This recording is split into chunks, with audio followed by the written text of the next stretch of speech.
Some of us have a hard enough time drafting for a whole 162 game season. When you cut it down to just 60, our heads are spinning. Luckily, we got our good friends here from Rotoworld, DJ Short and Drew Silva. So guys, you were put to the task. You did the 2-round mock draft. So we got 24 players here to try to pinpoint where some of these elite players should go, how high they should go, and who should go number one. And that pick, Drew, I don't know how you got it. You got the number one pick. And so what was your thought process with the first pick now after this shortened season? Well, I picked Mike Trout here in the draft we did up at NBC headquarters back in March, just before the whole world changed. And I would have taken him number one again here, but his wife is due to give birth in August. And with COVID-19 spiking again in a lot of areas of the country, you have to consider the possibility that he could miss a week or 2 weeks at some point, or maybe more than that. He's in the Angels player pool for now, but it's something you have to consider. So I went with Ronald Acuna Jr., nearly recorded 40 home runs, 40 stolen bases at age 21. Would have been just the fifth player in MLB history to join the 40-40 club. That'll have to wait another season because he obviously won't have enough time to get there this year. But the youth, the 5-category upside, his spot at the top of the Braves lineup, it's all there.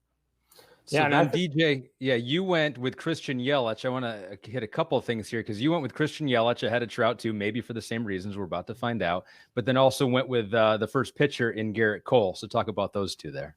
Yeah, I think I was kind of going back and forth between if it's Acuna or Yelich. I think Acuna gets the edge because of the NL DH. It extends the Braves lineup a little bit. So Acuna is the leadoff man for the Braves, but he won't have the pitcher hitting in front of him. So I think that gives Acuna the edge there. And yeah, like you said, I think Trout has to be 3 just because we already know Trout's going to miss some time. It might only be a few days, but in a 60-game season, that's a big deal. You know what Yelich can do across the board, hitter-friendly ballpark there. I think he's earned that place to be the number 2 pick. And as far as Garrett Cole, I think originally I had DeGrom ahead of Cole. But now that there is the DH in the NL, I think it changes the calculus a little bit. Cole, of course, coming over to the Yankees, you wonder a little bit about the ballpark, pitching in New York, that kind of thing. But the strikeouts were just ridiculous last year with the Astros. I mean, he's been a great pitcher for a couple of years now, really has joined that elite status. So you get that strikeout upside that DeGrom, he's great. He's awesome. Back-to-back Cy Young awards. But I think Cole's upside is just way too high. So I think he's that number 1 pitcher at this point.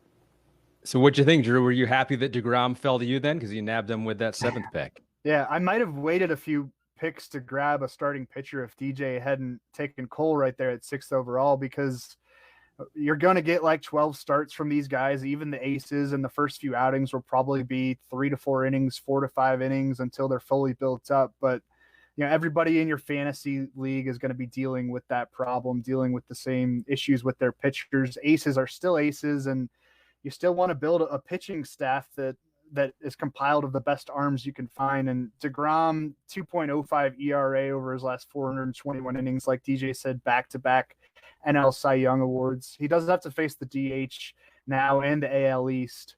But I felt pretty good about getting a guy that is just so dominant in ERA, and the strikeouts have really risen as he's developed into a fully formed starter.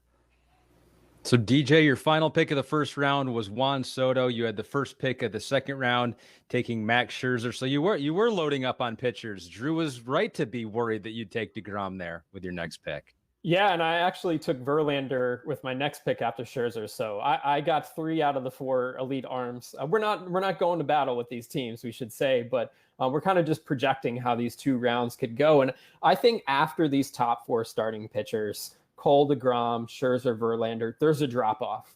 So I do think in general, you're going to move pitchers down the board, especially when you get outside of the top 10 starters.